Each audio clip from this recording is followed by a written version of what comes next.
Quem disse que o capitalismo só pode gerar aquecimento global e não uma era do gelo? Em 1492, Cristóvão Colombo invadiu o Atlântico e chegava às Américas, dando o passo primordial para a criação de uma economia mundo capitalista. Da sua chegada até 1650, a violência colonial, doenças e pandemias, veja aí como a natureza e até os micro-organismos são essenciais para a história, arrasou a população indígena. Estimada em 25 milhões de pessoas em 1492, até meados de 1650, ela foi dizimada em um montante de cerca de 90% a 95%. Até hoje, o maior holocausto da história. Um jabá acadêmico, leiam American Holocaust, A Conquista do Novo Mundo, do David Stannard. Como vocês sabem, até mesmo os indígenas são produtores de carbono. Nós aceleramos a entropia do sistema Terra, emitimos mais carbono do que roubamos. Com menos indígenas interagindo com a natureza, cortando árvores e coisas do tipo, as florestas se revigoraram rapidamente. Isso fez com que a América passasse de emissora de carbono para sumidora de carbono. Isso tudo causou uma pequena era do gelo. As temperaturas caíram pelo mundo inteiro. Houve grandes secas na Europa e Eurásia, péssimas colheitas na Indonésia. E até a Baía de Massachusetts ficou completamente congelada.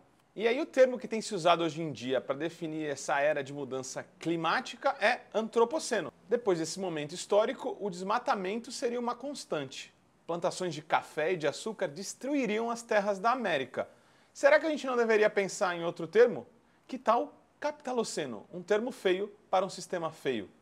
Agora, desacelerando, vamos aos estudos que nos permitem falar um pouco sobre isso e afirmar as seríssimas descobertas que a gente disse no nosso vídeo. Nesse estudo, para testar meu inglês, Earth System Impacts of the European Arrival and Great Dying in the Americas After 1492. Faça inglês do filho. Então, esse estudo aqui fala sobre os impactos do sistema Terra e a chegada dos europeus na grande morte, né, na chegada mortífera nas Américas depois de 1492. Então, eles usam esse termo, Great Dying, a grande morte. Esse estudo, Earth System Impacts, afirmou que o Holocausto americano contribuiu com 67% da redução dos níveis de carbono na atmosfera entre 1520 e 1610. Então, esse estudo prova que houve um sequestro brutal de carbono por causa da grande morte aqui na América, o que resultou numa grande recuperação da biomassa, ou seja, das florestas, dos animais, as florestas principalmente que sequestram e fixam carbono, né? Então, uma densidade de carbono nas florestas foi muito aumentada com o resultado aí do Great Dying, dessa grande morte dos indígenas por causa da invasão capitalista e colonial do Colombo. Eurásia e as Américas tiveram os piores invernos da época, algo que a gente pode até abordar em outros vídeos, tem muita discussão e geralmente esse tema foi colocado na história econômica como baixas temperaturas do século XVII, né, em vários países pelo mundo. E só agora, né, na verdade não só agora, a gente traz esse estudo neste momento, mas já faz um tempo que se discute o impacto da invasão da América no clima. Então, uma tese de que seriam os vulcões, principalmente, os culpados aí, os motores dessa baixa de temperatura climática, agora finalmente está tendo um consenso sobre essa questão da invasão da América. E isso impactaria em vários eventos, tá? Tem gente que relaciona, inclusive, até a Revolução Inglesa com isso. Não diretamente, é claro, mas um dos componentes que impulsionaram as revoltas que colocaram os camponeses em última para fazer a revolução lá junto do Oliver Cromwell, por exemplo. Olha que doideira, né? A gente colocando a natureza para dentro da história e conseguindo entender fenômenos que antes a gente não atribuía nada, era simplesmente um frio que estava rolando lá. Agora, testando novamente o Fisk. No estudo The Columbian Encounter and the Little Ice Age, Abrupt Land Use Change, Fire and Greenhouse Forcing. Caraca, hein? A+, a mais, hein? Então, esse estudo aqui que fala sobre o encontro de Colombo e a pequena era do gelo, né? Isso é um termo acadêmico agora, né? Little Ice Age. Eles falam que essa pequena era do gelo foi uma anomalia térmica global de menos 0,1 graus Celsius, pelo menos, na temperatura global, galera. Veja só, hein?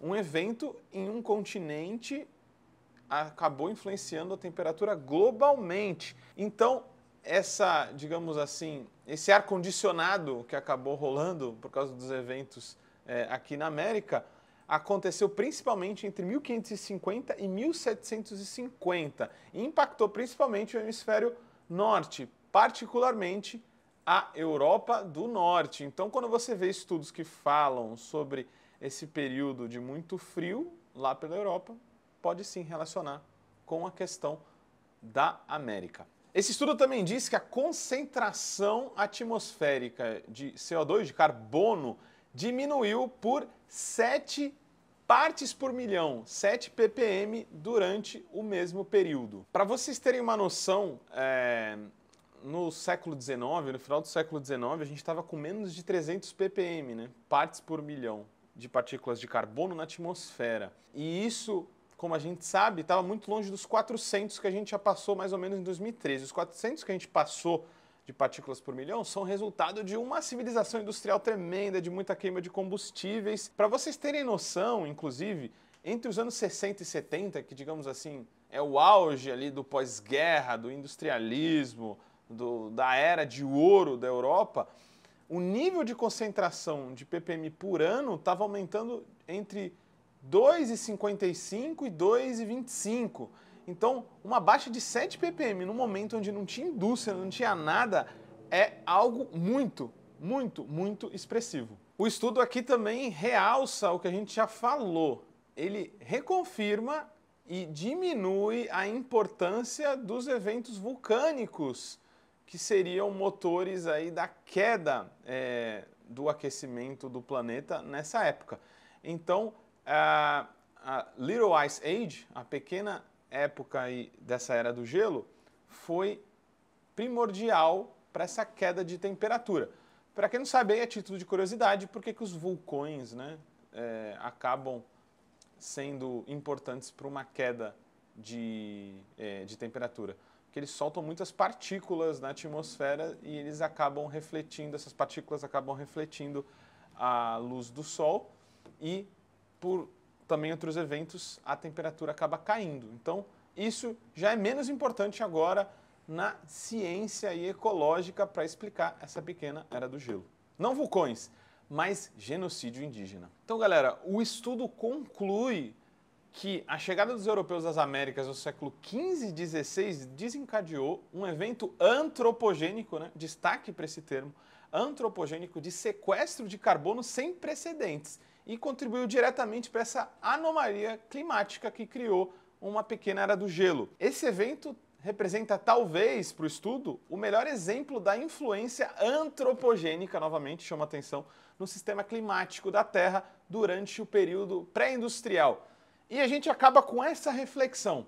E aí, chamando para esse belíssimo livro aqui do Raj Patel e Jason Moore, Uma História do Mundo em 7 Coisas Baratas.